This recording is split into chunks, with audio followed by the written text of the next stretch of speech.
அடுத்ததாக விருச்சிக ராசி. இவ்வளோ நாள் ராசியை பார்த்துக்கிட்டு இருந்தார். ஓரளவுக்கு நம்ம அந்த அர்த்தாஷ்டம சனிலேருந்து எஸ்கேப் ஆகியாச்சு. இப்போ வந்து 8ஆம் வீட்டுக்கு குரு போகிறார். அதாவது உங்கள் ராசிக்கு ஆகாத வீடான அந்த மிதுன ராசிக்கு, விருச்சிக ராசியோட பரம எதிரியான அந்த மிதுன ராசியோட வீட்டுக்கு குரு போகிறாரு. 8ஆம் வீட்டுக்கு குரு போனால் பாதிக்காதுன்னு சொல்கிறீங்களான்னு கேட்டிங்கன்னா இல்லை, கண்டிப்பாக பாதிக்கும். ஆனால் இந்த விருச்சிக ராசியை பாதிக்காது. ஏன்னா உங்கள் ராசியுடைய ராஜயோகாதிபதி, உங்களுடைய க்ளோஸ் ஃப்ரெண்டே யாருன்னா குரு தான். அவர் எந்த வீட்டுக்கு போனாலும் உங்களுக்கு நல்லது செய்ய தான் பார்ப்பாருன்றனால 8ஆம் வீட்டுக்கு போகக்கூடிய குரு ஒரு வருஷம் அங்கே இருக்க போகிறார். அப்படிங்கிறதுனால வெளிநாடு, வெளி மாவட்டம், வேலை விஷயமா வெளியில் போகிறது அப்படின்னு சில விஷயங்கள்லாம் கண்டிப்பாக நடக்கும். வீடு கட்டுறதுக்கு, வண்டி வாங்குறதுக்கு அப்படின்னு நிறைய சுப கடன்கள்லாம் வாங்க வேண்டியது இருக்கும். சில பல மருத்துவ செலவுகளும் கண்டிப்பாக வந்து விருச்சிக ராசி இருக்க தான் செய்யும். அப்படிங்கிறதுனால பெரிய அளவு கெடுதல் எதுவும் நடந்துடாது விருச்சிக ராசிக்கு. பொதுவாக குரு அப்படிங்கிற சுபகிரகம் மறையிறது தப்பு. உங்கள் ராசியோட ராஜயோகாதிபதியான குரு 8ஆம் வீட்டில் போய் மறையிறது அப்படிங்கிறது அதை விட தப்பு தான். வேறு வழியில் ஒரு வருஷம் அவர் அங்கே மறைஞ்சு தான் இருப்பார். உங்களுக்கு ஆகாத பகை வீட்டில் தான் இருப்பார். அப்படிங்கிறதுனால இந்த குரு பயிற்சி ஒரு மாடரேட்டான ஒரு பலனை தான் கொடுக்கும். ஒரு 50-50 சாய்ஸ் வேணால் நம்ம வச்சுக்கலாம். ரொம்ப ஆகா ஓஹோ நடக்குமான்னு நீங்கள் எதிர்பார்த்தீங்கன்னா கண்டிப்பாக நடக்காது. ஆனால் கெடுதல்கள் எதுவும் பெருசாக நடக்காது. நமக்கு எப்பயும் சொல்கிற ஒரு விஷயம் தான், நமக்கு நல்லது நடக்க வேணாம், கெடுதல் நடக்காமல் இருந்தாலே போதும். அப்படிங்கிறதுனால பெரிய கெடுதல் எதுவும் இந்த குரு பயிற்சியால் கண்டிப்பாக நடக்க போகிறது இல்லை. இந்த வீடியோ பார்த்துக்கிட்டு இருக்க விருச்சிக ராசிக்காரங்களுக்கு யாராவது ஜோதிடத்தின் மீது ஆர்வம் இருந்ததுன்னா உங்களுக்கு சில பல கேள்விகள்லாம் எழும். அந்த மிதுன ராசிக்குள்ளே குரு போகிறார் இல்லையா, அந்த வீட்டுக்கு போனால் அவரோட மைண்ட் செட் எப்படி இருக்கும் அப்படின்னு சில பல கேள்விகள்லாம் எழலாம். ஏற்கனவே அந்த மிதுன ராசி அப்படிங்கிறது கணக்கு வழக்கு, கம்ப்யூட்டர், அக்கௌண்ட்ஸ், இது போல் கணக்கு சார்ந்து, கணிதம் சார்ந்து அது எல்லாமே அடங்கிய வந்து ஒரு இடமா தான் இருக்கும். சுருக்கமாக சொல்லணும்னா ஒரு லேப் மாதிரி இருக்கும். ஒரு சயின்ஸ் அண்ட் மேத்தமெட்டிக்ஸ் கலந்த ஒரு லேப் மாதிரி மிதுன ராசி இருக்கும். அந்த மிதுன ராசிக்குள்ளே போகிற குரு என்ன பண்ணுவார்னா, அந்த வீட்டை நாஸ்தி பண்ண மாட்டார். அந்த வீட்டை அப்படியே வச்சிருப்பாரு. அங்கே ஏதாவது புக்கு கிக்கு இருந்தால் அதை எடுத்து படிச்சுட்டு, பொதுவாக குரு வந்து எல்லாத்தையுமே லேர்ன் பண்ணிக்க விரும்பக்கூடிய ஒரு கிரகன்றதுனால அந்த மிதுன ராசி ஏற்கனவே ஒரு லேப் மாதிரி தான் இருக்குன்னு நான் சொல்லிட்டேன். அந்த இடத்துக்கு போகிற குரு என்ன பண்ணுவாருன்னா, அங்கே இருக்கிற எல்லாத்தையுமே கற்றுப்பாரு. சும்மா இருக்கிற கம்ப்யூட்டர் போய் நோண்டி அதில் என்ன இருக்குது சொல்லி தெரிஞ்சுப்பாரு. நிறைய புத்தகம் இருக்கும், அதெல்லாம் படித்து தன்னுடைய அறிவை வளர்த்துப்பாரு. அப்படிங்கிறதுனால ஒரு வருஷம் குருவோட கான்சன்ட்ரேஷன் முழுக்க அந்த வீட்டில் இருக்கக்கூடிய சிறப்பான விஷயங்களை கற்றுக்கணும், தெரிஞ்சுக்கணும்னு மட்டும்தான் ஆர்வம் இருக்குமே தவிர அந்த 8ஆம் வீட்டுடைய தீய பலன்களை உங்களுக்கு கொடுத்துட மாட்டார். அதை பற்றி அவர் யோசிக்கவும் மாட்டாருன்றதுனால விருச்சிக ராசிக்காரங்கெல்லாம் 8ஆம் வீட்டுக்கு போகிற குருவை நினச்சி நீங்கள் பயப்பட வேணாம். இந்த குரு பயிற்சி விருச்சிக ராசிக்கு நான் எவ்வளோ மார்க் கொடுப்போம் அப்படின்னா கண்டிப்பாக 100க்கு 60 மார்க் கொடுக்கலாம். விருச்சிக ராசிக்காரங்க எல்லாரையும் கொஞ்சம் சேஃபாகவே கொண்டு போய்கிட்டு இருப்பார் இந்த குரு. அடுத்ததான் நம்ம துலாம் ராசி. என்ன சொல்கிறது, கொடுத்து வைத்தவர்கள் அப்படின்னு சொல்லிட்டு ஒரே லைனில் நம்ம துலாம் ராசிக்காரங்களாம் சொல்லிட்டு போயிடலாம். 9ஆம் வீட்டிலேருந்து 5ஆம் பார்வையாக துலாம் ராசியை பார்க்க போகிறாரு. ஏற்கனவே 6ஆம் வீட்டில் சனி இருக்காரு. இந்த ராகுகேது பயிற்சியும் துலாம் ராசிக்கு சூப்பராக இருக்குது. இந்த குரு பயிற்சியும் சூப்பராக இருக்குது. இந்த வருஷம் நான் என்ன சொல்கிறது, எல்லா ராசியும் துலாம் ராசியை பார்த்து தான் பொறாமப்படுறாங்க. அப்படிங்கிறதுனால துலாம் ராசிக்கு என்ன சொல்லலாம், என்ன சொல்கிறது எனக்கே தெரியல. எல்லா விஷயமும் நல்லா இருக்குது.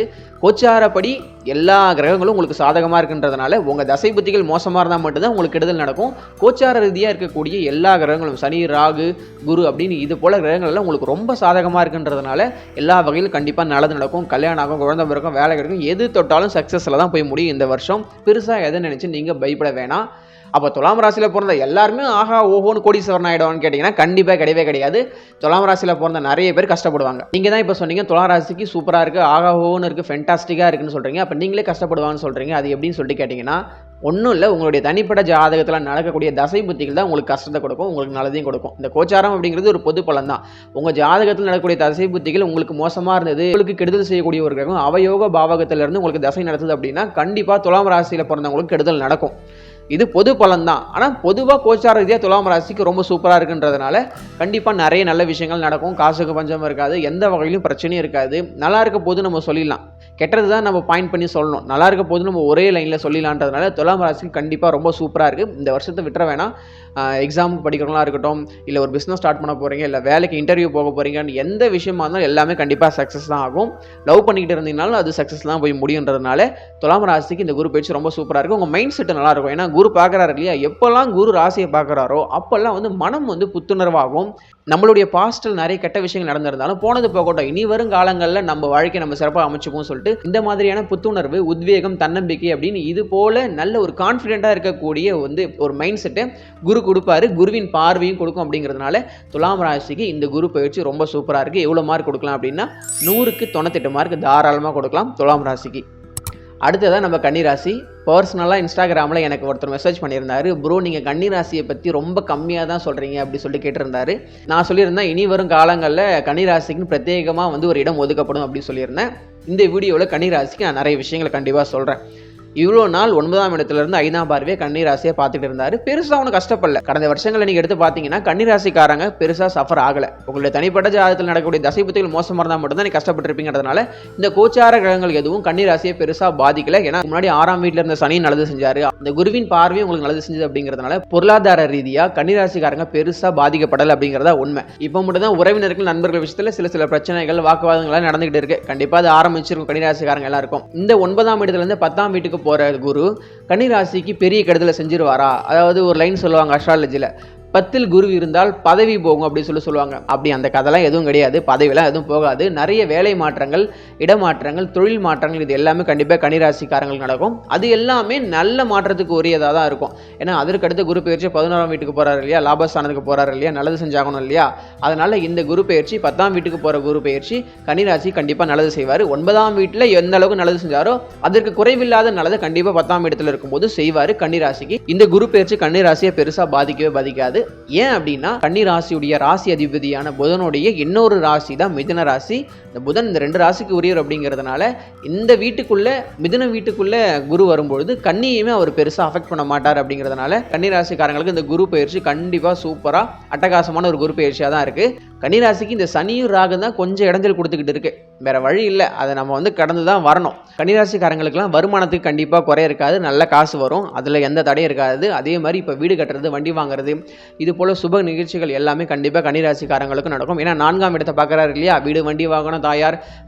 இளம் வயதில் இருக்க கன்னிராசிக்காரங்க யாராவது உயர் படிப்புக்கு மேற்படிப்புக்கு நீங்கள் படிக்க போகிறீங்கன்னா அது எல்லாமே உங்களுக்கு பிடிச்ச மாதிரியே டிபார்ட்மெண்ட் கிடைக்கக்கூடிய ஒரு குரு பயிற்சியாக தான் இந்த குரு பயிற்சிகள் கண்டிப்பாக கிடைக்கும். நீங்கள் எந்த டிபார்ட்மெண்ட் சூஸ் பண்ணுறோன்னு நினைக்கிறீங்களோ அது உங்கள் கையில் வந்து சேரும். அது மட்டும் இல்லாமல் 4ஆம் இடத்தை பார்க்கக்கூடிய குரு 6ஆம் வீட்டையும் பார்ப்பார். இவ்வளோ நாள் ஏதாவது நோய்வாய்ப்பட்டுக்கிட்டு இருந்தீங்கன்னா அந்த நோயும் மெதுமெதுவாக தீரக்கூடிய ஒரு அமைப்பாக தான் இந்த குரு பயிற்சி இருக்கு. குருவின் பார்வை எந்த இடத்துல விழுதோ அந்த இடத்த புனிதமாக்கும். அந்த இடத்தால் நம்ம வரக்கூடிய கெடுதலை அது குறைக்கும்ன்றதுனால உங்களுக்கு இவ்வளோ நாள் நோய்வாய்ப்பட்டுட்டு இருந்தீங்கன்னா அந்த நோய் எல்லாம் தீரும். என்ன நோயின்னு கண்டுபிடிக்காமலே இருந்தீங்கன்னா அதை கண்டுபிடிச்சி அதற்கு வைத்தியம் பார்க்கக்கூடிய விஷயங்களும் இந்த குரு பயிற்சியால் கண்டிப்பாக நடக்க இருக்கு கன்னிராசிக்கு. வேற என்ன சொல்லலாம், பொதுவாக புதனுக்கு குருக்கு ஆகாது நான் சொல்லியிருக்க 2 பேருமே பகை கிரகம். குரு ஞானத்தை பற்றி பேசுவார், புதன் அறிவை பற்றி பேசுவார். அந்த அறிவு சார்ந்த வீட்டுக்குள்ள ஒரு ஞானம் கொண்டவர் இப்போ உட்காந்துருக்கும்பொழுது அவர் கொஞ்சம் கற்றுக்க முயற்சி செய்வார். அந்த அறிவு சார்ந்த வீட்டுக்குள்ள ஞானம் சார்ந்து யோசிக்கக்கூடிய குரு அங்கே உட்காரும்பொழுது தன்னுடைய ஞானத்தையும் அந்த இடத்துக்கு கொடுப்பாரு. அதே மாதிரி அந்த வீட்டில் இருக்கக்கூடிய அறிவு சார்ந்த விஷயங்களும் அவர் கத்துப்பாருன்றதுனால தொழிலையும் சரி வேலையிலும் சரி எந்த வித பிரச்சனையும் வராது. 10ல் குரு இருந்தால் பதவி போகும். கவர்மெண்ட் ஜாப்ல இருக்கக்கூடிய கன்னிராசிக்காரங்க யாராவது வீடியோ பார்த்துட்டு இருந்தீங்கன்னா 10ல் குரு வந்துட்டாரு, இந்த ஒரு வருஷம் உங்க பதவியை காப்பாற்றிக்கணும், சஸ்பெண்ட் ஆகக்கூடிய வாய்ப்புகள்லாம் இருக்கு அப்படின்னு யாராவது சொன்னாங்கன்னா அதெல்லாம் நீங்கள் காதலே வாங்கிக்க வேணாம். உங்களுக்கு இந்த டைம்ல ப்ரொமோஷன் கிடைக்கும்.